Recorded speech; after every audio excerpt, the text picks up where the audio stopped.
So I want to cut the facing for this tunic top.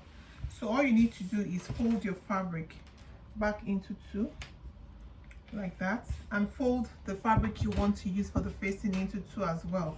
So the folded point has to be against the folded point. So I'm just going to place this over the other fabric, the piece I want to use for my facing, and make sure that the folded point is to the folded point. You can use a pin to hold that in place, and make sure it's way longer than the end of your slit. So for instance, my slit, the bottom fabric is about 4.5 inches longer than the slit line. So I'm just going to cut around the neckline.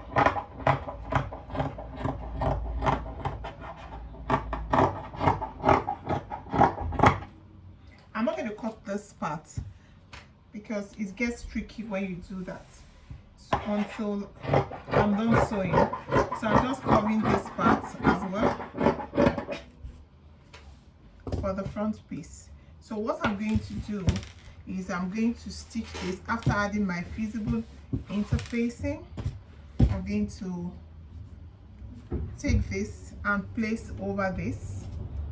Get your pins and you hold them in place like that.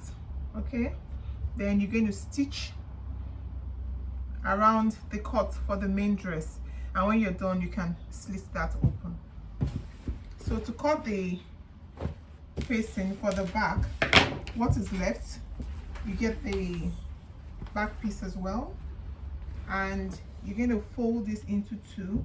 So your facing has to be the exact neckline of your the neckline of the facing and that of your main dress must be the same. So you're just replicating what you've cut. That's what a facing is. So it shouldn't be too small.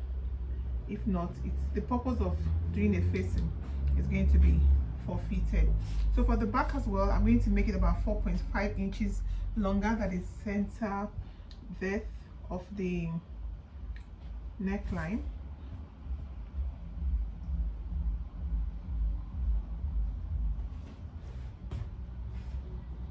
So folded side, remember to folded side, and I'm going to cut following the pattern for the neck.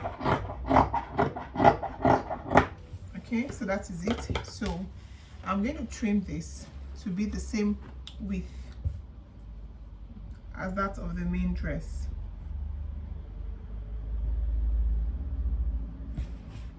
So I'm going to place and just make sure they are similar around the base. Okay, so that's all. Yeah, so we have the back neckline and the front neckline facing. So